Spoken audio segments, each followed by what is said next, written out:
Hello, good morning, good afternoon, good evening to the people joining us today. Today's webinar is everything you need to know about the Spectre and Meltdown CPU vulnerabilities. Thank you for joining us. I want to let you know that we will have time at the end of this webinar for your questions, so please submit them on the chat box in your GoToWebinar dashboard.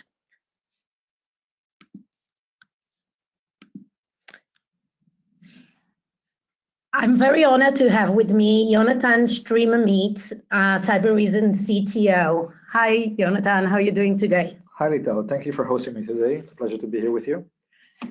Great, and I'm sure everybody on the line is interested in learning more about the headlines that we've been reading about, 2 new severe vulnerabilities in most processes that are available in each and every computer that is out there. Today we're going to talk about what are those 2 vulnerabilities, how they affect individuals and organizations, what's the risk, and most importantly, I believe that everyone on the line is mostly interested in some mitigation steps, so we'll give you full view to what we believe are best action steps. The slides that we're sharing today will be sent to you all. We have links with the mitigation steps that you should take. So use our slides and share them as much as you wish with your IT departments to make sure you follow up on those mitigation steps. So Jonathan, let's start with a little bit of background. What are those 2 things that we've been hearing about in the news? How bad they are? What is it all about? Great, thank you, Lital.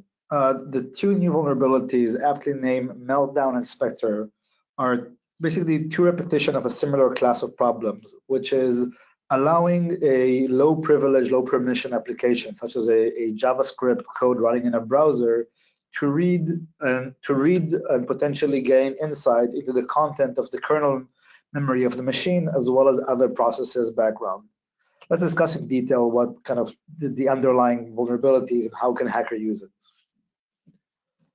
So let's start with the most important question. Who's affected? Meltdown affects purely Intel processors, every Intel processor manufactured in the past 20 years. That means all our, most of our computers, laptop, desktop, servers are all affected by the Meltdown bug.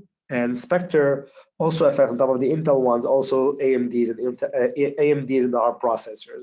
So it's a pretty wide-ranging effect on every CPU manufactured in the past, let's say, 15, 20 years. So it's pretty wide-ranging. So what does these bugs actually do? I want to start with a quick movie. I hope it works well over the webinar forum of showing you how the Meltdown bug in action.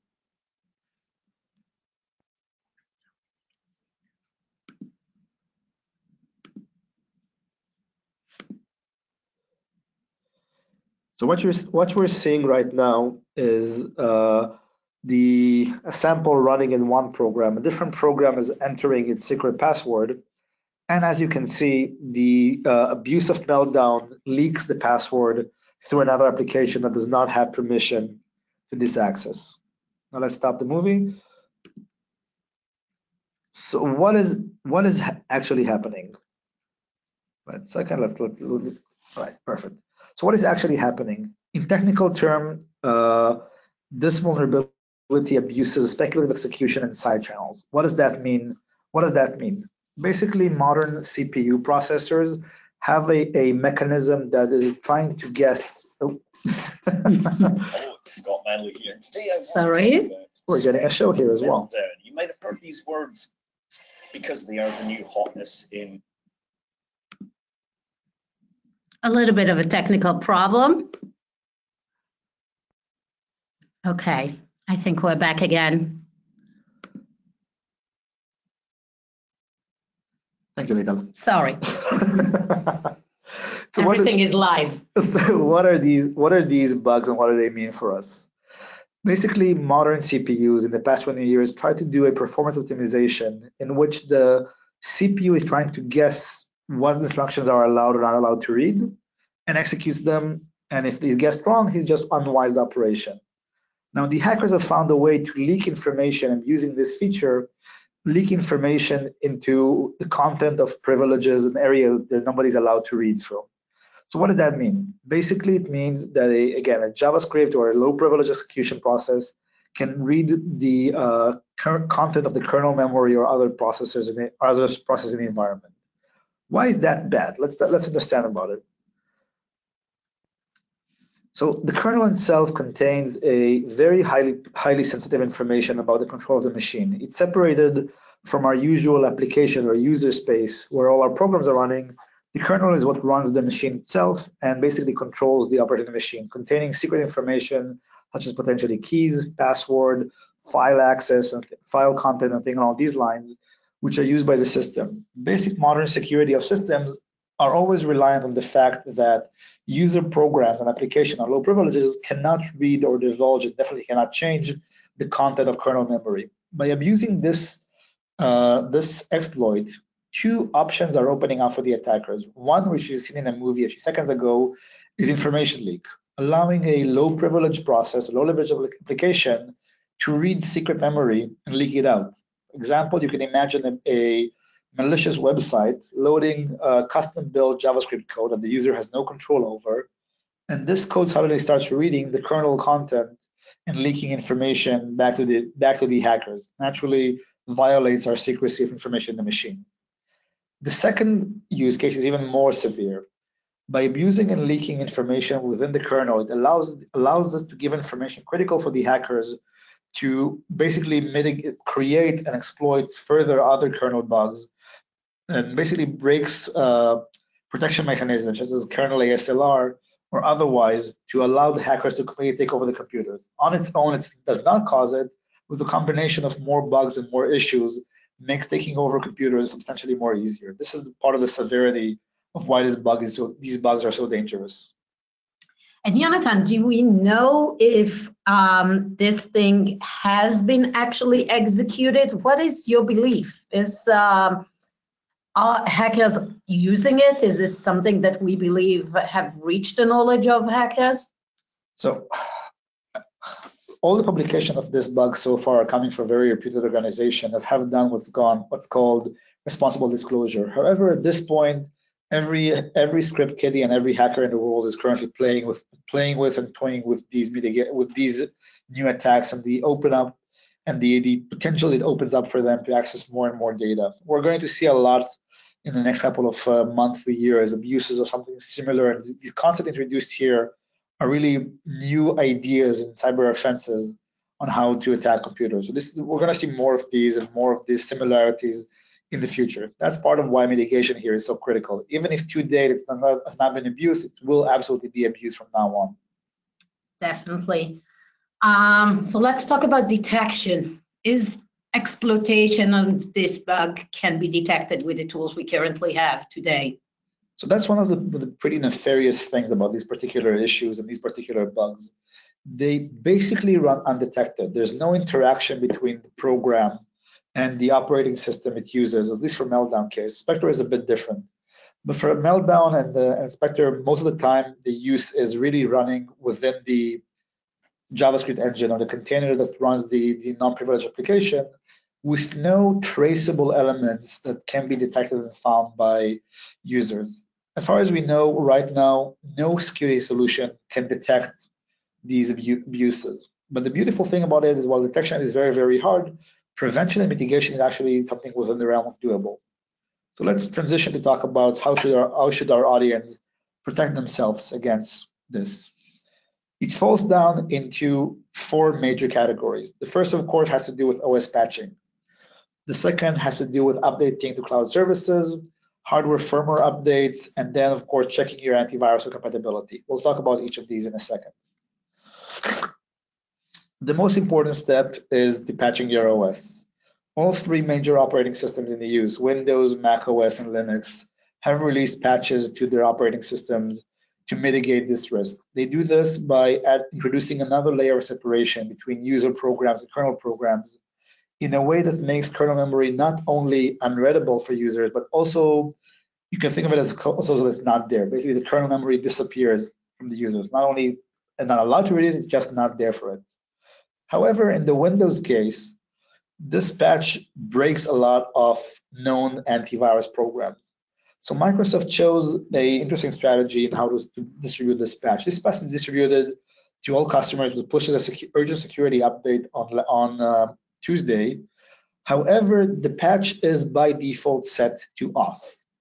A user's antivirus, once they're certified to be compliant with this patch, has to actively turn on these protections in order to prevent this abuse, but also make sure that there's no blue screens. Most antivirus products to date, as of last evening, were not yet compatible with the patch, and they were all set to release fixes within a couple of days. I encourage everybody who's listening here to go and reach out to whoever is your AV vendors and make sure that they support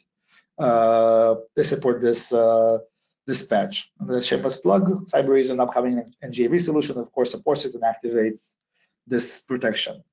For Mac, Apple pushed in OS X 10, 12, 13, and iOS, the latest version, partial protection, and are said to distribute more further protection in the next couple of days. Naturally, there is no committed date from Apple yet. And Linux, the mainline kernel has already been patched to support these mitigation and protection as well, but you should reach out to your Linux vendor, be it Red Hat, Debian, or whatnot, and make sure that they are enabling these upstream patches in the kernel. So first and most important things, patch your systems. Now, if you have to prioritize which systems to patch, the most important ones are starting with people who run code that is potentially given to them by the outside. The first candidate by this group is people who run browsers on a machine. Any single one of your endpoints or user-facing machines should absolutely be patched, because malicious websites will absolutely start using this JavaScript-based attacks in the future. I would then encourage you to go after other applications of yours that host potentially other people's code, whether it's cloud containers or things along these lines, and eventually your server environment should probably be patched as well. Please note, there are currently estimates of a performance degradation when using these patches. The most recent CPU for the past 2 years, the performance impact is not that severe, it's a couple of percent, but the older CPUs on particular workloads, the performance impact is up to even 20-30% of impact. It's a huge impact. Severe, yeah. Yeah. So most CPUs last 2 years, not a severe impact, a couple of percent. Some particular workloads, especially like database servers with CPUs who are slightly older than 2 years, potential high impact. I encourage you to test very well before you apply these patches and make sure that you run them as applicable. Are there any recommendation regarding this degradation in performance, how to avoid or minimize it?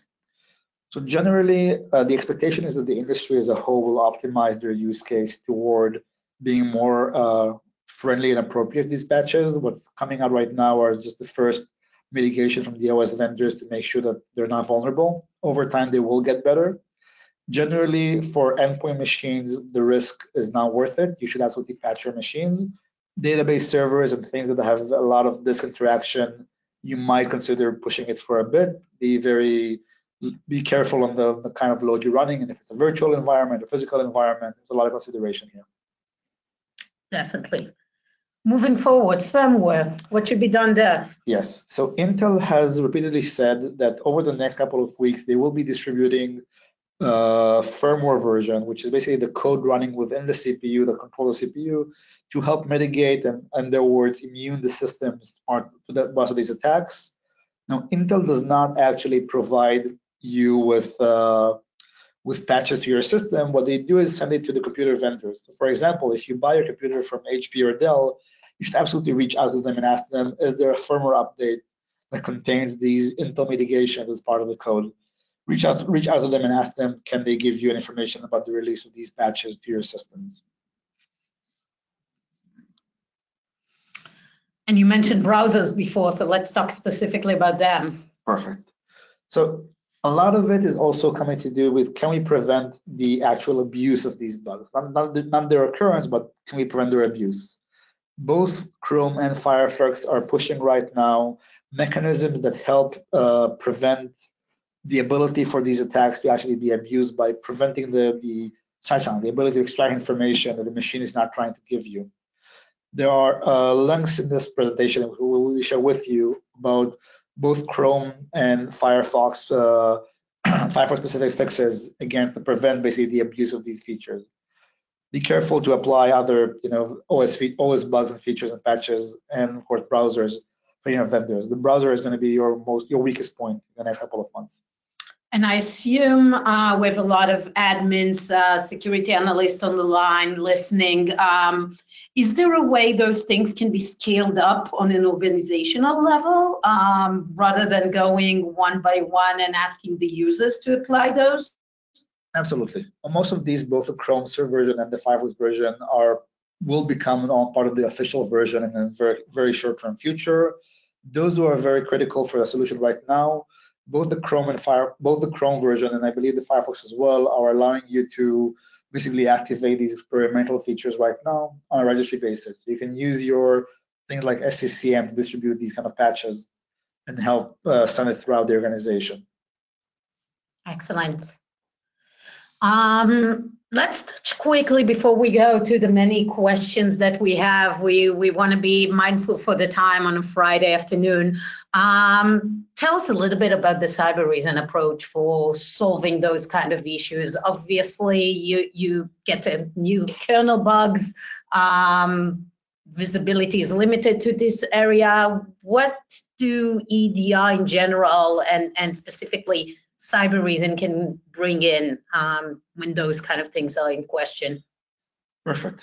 This case is yet another example that there's always going to be new attacks and new threats that we're not able to mitigate against. That eventually system will be broken. The approach required to solve these problems holistically is not trying just to chase after each individual bug and vulnerability, but adopt a complete mindset that assumes we have multiple layers. So yes, we should protect our endpoints as strongly as possible, but let's assume they're getting compromised and make sure there's a hunting mechanism in the back end that constantly looks throughout the activity of the endpoints and making sure that no activity is going on here. So it transforms from a singular question of, can these bugs be exploited, to, and then what? If they're exploited, what's the damage? What happens then? What would the hackers do afterwards? And every single step of the line is a vulnerability for the hackers where we can exploit them and basically block the hacker operation, the hacker activity. The main value of EDRs and hunting-based solutions here is saying, instead of having just a single point of failure where if there's a bug, you're basically screwed, we transform into a continuous monitoring, continuous hunting mindset where you constantly hunt for the adversary in your environment. So by doing that, cyber reason can say, even if somebody uses this bug to therefore exploit the system, the next step he does will be detected. The step afterwards will be detected and blocked. And the step afterwards as well. There's a continuum here of everything that can be done and blocked continuously. Excellent. And with that, as I said, all those slides will be sent to those of you participating on the call, and those are our emails in case you have questions. Jonathan, I believe we have questions from people on the line, and I want to touch them. So let's go one by one. Are there any solutions for older operating systems that are not currently being offered a patch? Right now, the answer is no. There is no current solution for older operating systems that are not being patched right now. Microsoft is probably assuming that most of you are not browsing through XPs anymore, and they're only sending patches through OS versions Windows 7 and above, and Windows 2008 R2 and above. This is part of their strategy of pushing you to go to more recent operating systems. Unfortunately, this is such an intrusive change to the way the operating system works that security companies are going to have a hard time making up for these deficiencies in Microsoft choices to protect their own older operating systems. And right now, there is no line of sight. We will naturally be keeping track and researching, can these be backported by third parties as well. Awesome. Going back to the point about blue screens, somebody is saying, knowing that there is an issue and blue screen can be caused, can we wait until the V2 of these patches will, or is the risk too high for us to wait? So I think there is a catch here, and what would be our recommendation? That's a great question. So I thank the person who sent this question. It really depends on your users. I would say definitely on users' endpoints, you should not be waiting. I'd say the first step is apply these patches. The patches themselves are very safe because they're off by default. Microsoft is telling its AV partners that once they certify, the AV certifies that their solutions are compatible with these patches, only then should the AV vendor go ahead and activate the protection within. So it's relatively supposed to be safe. Naturally, as in every enterprise deployment, we recommend to start smaller scale and push the patches gradually throughout the environment. I would actually wait right now on non-user access servers to give these patches a few days to mature. But definitely user endpoints, because of the risk of potential abuse through JavaScript and an advertising campaign, a user could be browsing into a completely legitimate website who just happened to buy an ad from, they present an ad from a shady source, and that JavaScript code within the ad will exploit it.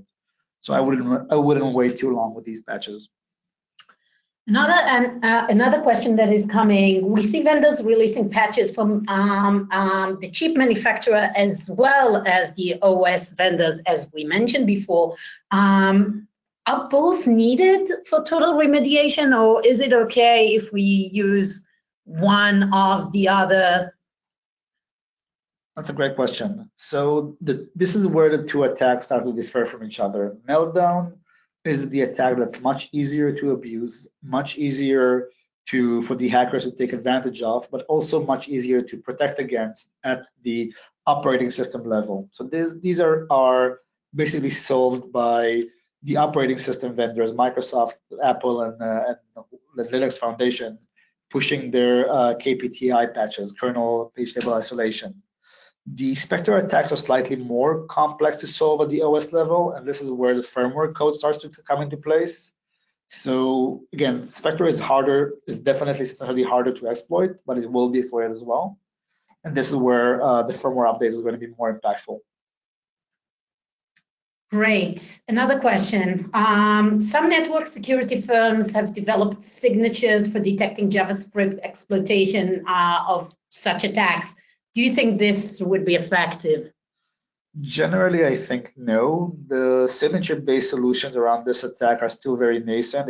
It blocks the very few samples that the researchers released, but the underlying vulnerability here is so simple to abuse and so generic. We're going to see a huge amount of variance of the same concept. The idea here is that they run as a simple set of instructions and abuse CPU feature to read data. So generally, signature-based detection is not going to be very effective. It's going to solve the very simple, very simple copycats taking just the code posted by researchers online, but within a matter of days, going to be variants of this code is going to be all over the place. Cool. Are virtual machines running unaffected hardware susceptible within the VM itself?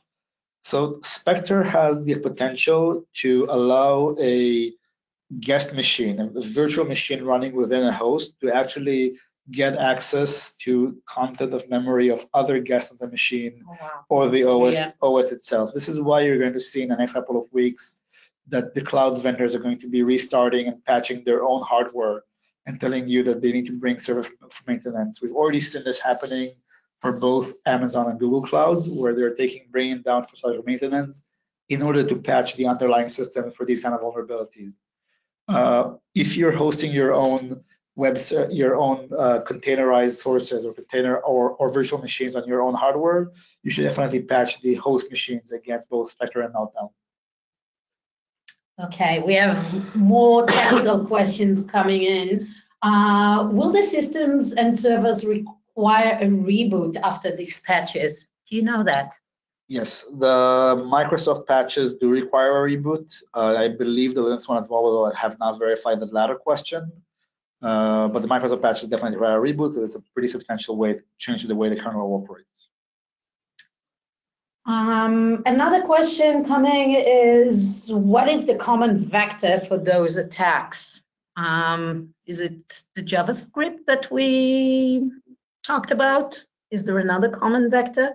That's a great question. So the research paper published in the past couple of days are using a combination of JavaScript as well as application code written and running in low privileges. For example, the movie we've shown earlier and abuses this vulnerability is simply an app coded, a regular program coded by the person who wrote this demo to show an abuse of this running in action. However, the nice or dangerous thing about these particular vulnerabilities is that they're very generic in the way they operate, and this would allow new implementation of the same concept to happen. So right now we're already seeing, for example, in the first release there was no JavaScript code, and a couple of hours later, a day later, somebody already wrote the JavaScript implementation, which is of course very dangerous. We're going to see more. We're going to see PowerShell-based abuses. We're going to see JavaScript abuses. These are the class of fileless malware that are most dangerous right now. Jonathan, you mentioned that newer CPUs should experience minimal performance impact. There is a guy on the line asking, where can I find out if the CPUs in my servers are among those which will be less impacted? So the technical term for the feature that changes the impact is called PCID. It's part of currently of Ivy Bridge, Sandy Bridge forward only. We're going to, we can share that information with you, and I can verify the exact generation for Intel that has these PCID features. Computer with those servers, again, these are most CPUs in the last 2 to 3 generations will suffer substantially less performance impact from these patches. Great. Would PC apps allow you to be able to detect the IOCs for this? Would PCAPs allow you to detect the IOCs? Sorry. Okay, so the question was, would network sniffing allow you to find the IOCs? Once again, because of the nature of the way these things operate, I expect that we're going to see more and more of these come through malicious advertising and malicious websites. Some of these will be based on HTTPS, which will not be detectable by network sniffing. Others might, but it requires again, the question earlier on a signature-based solution, which is a bit risky in terms of can signatures actually be found against these JavaScript codes. Generally, host-based solutions will be much more robust to detect and find those solutions. And I think we have the time for last question, and I think it's a very good one. If the system is infected or impacted by these vulnerabilities, how do we remediate the affected system? So the second thing of this, the abuse of this bug itself does not actually leave any damage on the machine. It reads data and allows you to send data. However, the risk here is that by leaking dangerous information that's critical for the security of the machine, people will use and enable secondary payloads to attack your endpoints or attack your servers, which of course are complete compromises. For this, the solution remains, again, constant hunting. Look for these environments, look for these payloads, and hunt for them in your environment using a solution such as ours and modern security solutions to find, enable, and detect any malicious activity on a machine, let alone if it came in through these abuses or other bugs as well. Okay, thank you, Jonathan. We have many more questions, and we can answer throughout email later at the beginning of the week or today. Thank you for attending. We hope to see you again in one of our webinars. We hope this was helpful. We highly encourage all of you to take action steps as this is affecting everyone in our industry. Thank you very much. Tal, thank you for having me, and for the audience here, please feel free to reach out to me or Lital and ask questions, and we'll also circulate responses for the forum as we progress and see more questions. Thank you very much, everybody. Have a great weekend. Thank you.